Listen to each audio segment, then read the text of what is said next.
Mong số đó mình thầm một đó này video lần nó bữa nay này pin nó sẽ pin video bữa nay thì cái nè rong sẽ là gì bằng mang cái pu nè rong lạng lạng rồi sẽ gồm rong sa tê rong lạng lạng rồi sẽ nè rong chỉ là như vậy đó là Merabiti High School thì biar ông hay cái đó là Merabiti High School lòng biar po chỉ là đi và nó cái này là cái Merabiti High School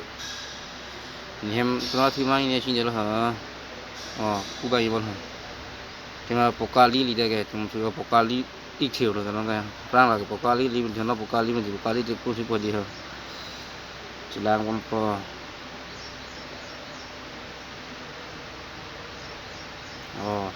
rang bon de ga rang ga tu mas rong la misi sa hem lo bon ga ha tema mesen na hem pu là số đinh yang tu nanti con này mà mana vang là huru gì là số đinh yang tu nanti họ là số đinh vàng là họ rồi làm mấy việc đi giờ gót hay rồi làm mấy việc ăn gì là pun thôi gót bớt tí đam tao ăn chung bon đấy họ pun chỉ cái ôi cái lăng mà làm đấy nhét thап vào cái lăng là bon gì đây nhà lăng đó rồi là pu đã tàu rồi đấy họ pizza trong hem pun hiện đang tàu rồi pu ta cái là pu bằng cái bây giờ đâm to rồi đấy hả bây giờ rồi pu cái rong bong khát pu rồi rong bong khát cái đâm to rồi pu bằng cái là làng rồi rồi để ha itu rong bang itu mau rong pathak penang li làng rồi đấy hả là cái pu rong bong khát bây giờ bak lang tham mà bak lang ta lom bak lang gì đấy hả đủ món đam món ăn hả giờ là rong bong khát to rồi đấy hả ini bây giờ được hợp still đi hiện tại là anh nào bây giờ rong bong khát rồi đấy bak lang rồi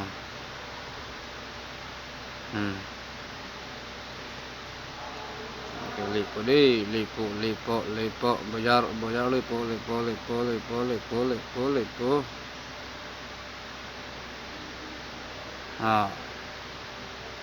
lipo pun sudah ke bayar dah punya pun mahal minut ke pun mahal lalu minut je ha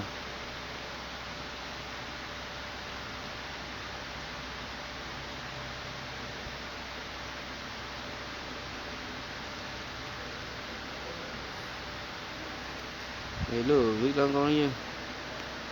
nó làm ăn như là làng rồi được có cái nó làng rồi hey kapo tadi bah siru ini anda apa sih ini là làng rồi được có lah làng rồi dulu kita làng lu Abu Jahal đi cô dahiri di long làng rồi được là di long apa dia aja dari di long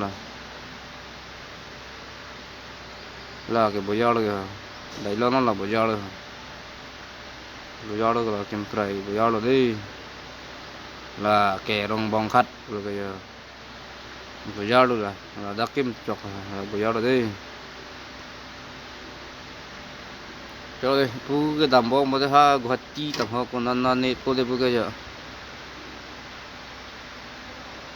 Kali Juni Baptist Church là còn nó này cái này हम लोग लेको Baptist Church rồi pu phi chiru trên này không cái phi chiru trên này hả này hem ăn sẽ bắt lang bằng cái hemat coba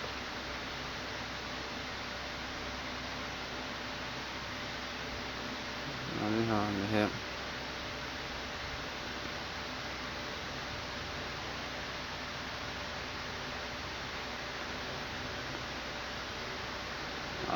boleh ha chiru chiru aja nó này hem chụp lang bỏ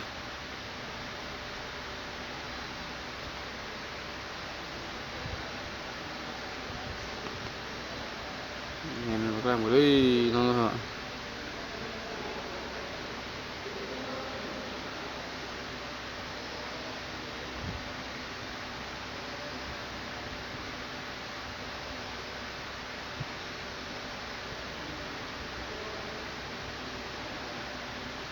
em mà đâu đâu chỉ đi một tí được đã làm một cái chơi thằng lên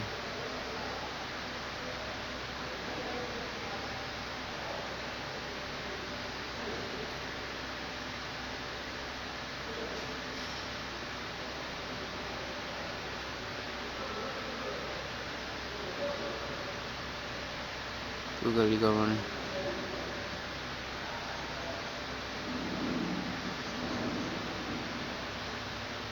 nanti kulit deh hon oh kalau ke nanti dah apa lah air cat put hem deh lah air cat bang lah pram pulo pram jo hem lah air cat put hem lo cái non này pu vàng deh ho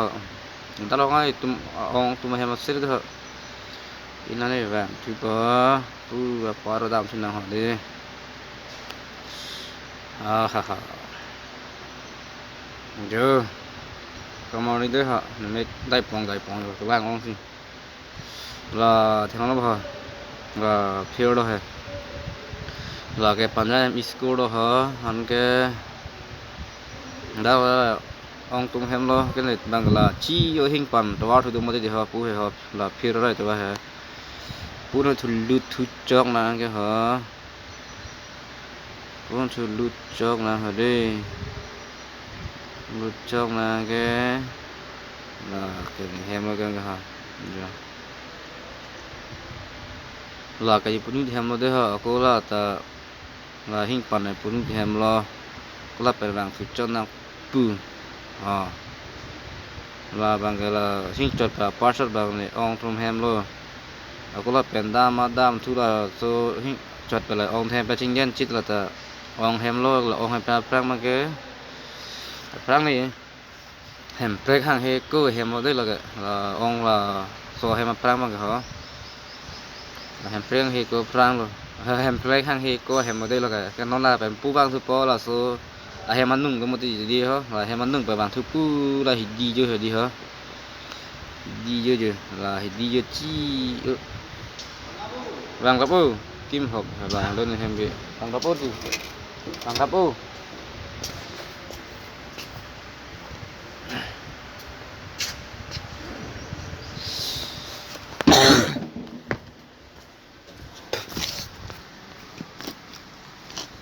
chiêu kim hộp phải đi hở giờ là hay là này hem cái đây gì hết chỉ nó quay thấy vậy hem phải hàng để mà chỉ nó quay thấy chỉ kem chọc vậy là hello cái là hem pra chịu lóc chầm đinh mày ring cái phần đinh nó pin này giờ xin cho nó mọi người pu dorang pu ra thì đi tôi vào rồi habis dan vào rồi mọi người ui cha tôi như thế bữa là bữa cái hắn hai chủ điểm mình làm cho xong như thế bữa vào rồi bữa cái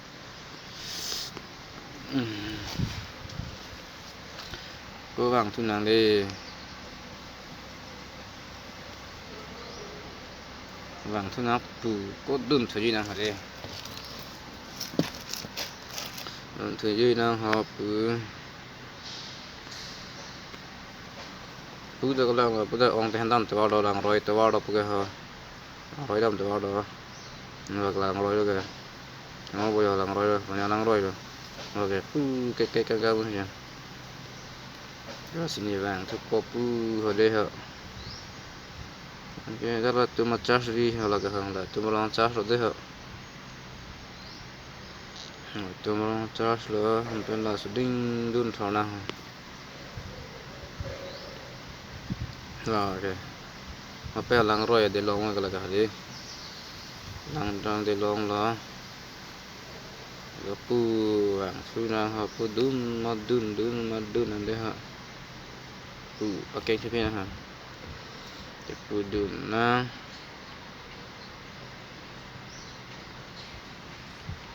là cái milmukulat là ít tu mà dukan ở đây là cái là milmukulat vậy là ít tu mà dukan là tu là cái pandan number 3 Baptist Church là cái ít tu mà cái ra hem nó cứ bằng cái bị rong làm tua đây họ là cái ra hem thành bát panat thôi cái puk đau thì nào puk đun gì nào đây đun pula cái là liu kulat đây là tại ông trong dukan là liu kulat là tại ông trong dukan là đây thật ra là cái đây là đây thằng tụi mày chinh thì là tụi thằng khóc cái ông trong dukan là pun itu baru pun itu kamu kan pu bamrong pirong berong tu baru kalau pada dun tu nah dun nang deh ha dun nang yo rong the itu kau đi tu rong saja dun nang pu cái hem chi như thế này hem bằng cái pu bằng cái hem chi như thế tu lang sao vậy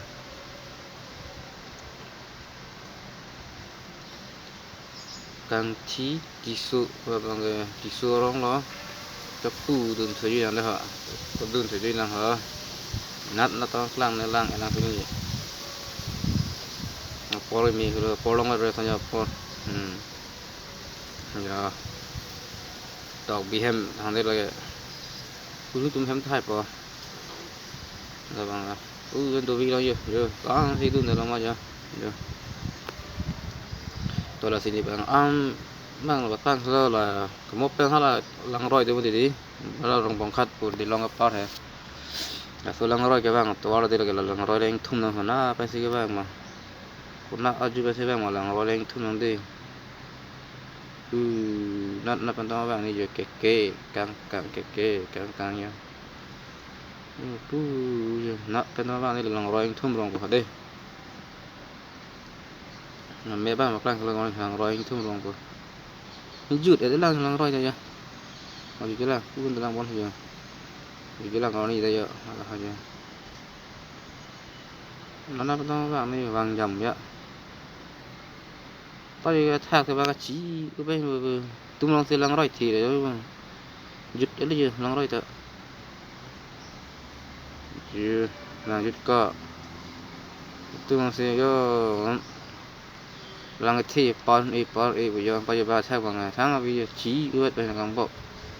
dứt đấy là gì lăng roi thôi giờ cái gì đi cái phụ dứt cốc là giờ lăng roi giờ là giờ đây tôi mà mang tới làng rồi làng đi RV thì làng par đấy là làng rồi cái thì làng cái thì mà cái mà tôi bao giờ là YouTube có chí vậy hey come on đi YouTube bây giờ làm một cái lăng này rồi làng rồi ra như phụ tòa phía trước rồi đây là làng rồi phía trước rồi đây họ thác vào thành gì thác vào chi sao vậy gì là cái bao phải đây tung rong mang mà làng thì đây par ấy bây giờ đi đam par ấy bây giờ bây giờ đây làng rồi cái chi thế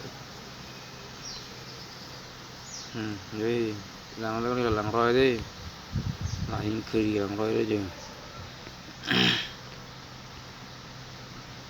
các bạn làng rồi là nó giờ các bạn đã rồi Bari bây giờ các bạn sẽ rồi bây giờ thao bây giờ rồi chi vậy hay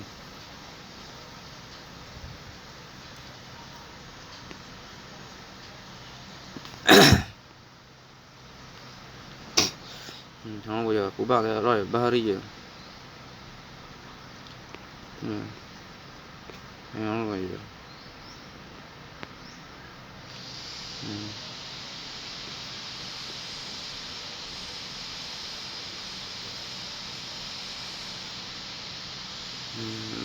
các bạn rồi phải đi giờ các bạn là chia tháp vào là chia về đến được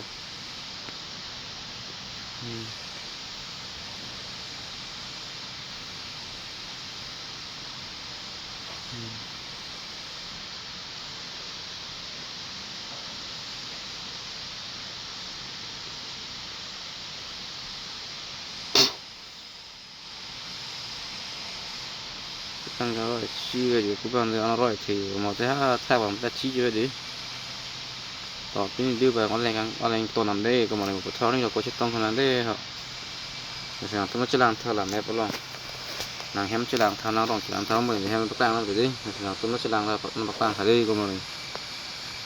เดี๋ยวส่วนดื้อต้องก็แจ้งไปดูดันตัวได้ก็ล้างไม่พังเลยเท่แต่งไม่ตอนแรกพี่เรามีอะไรจะล้างพังหาได้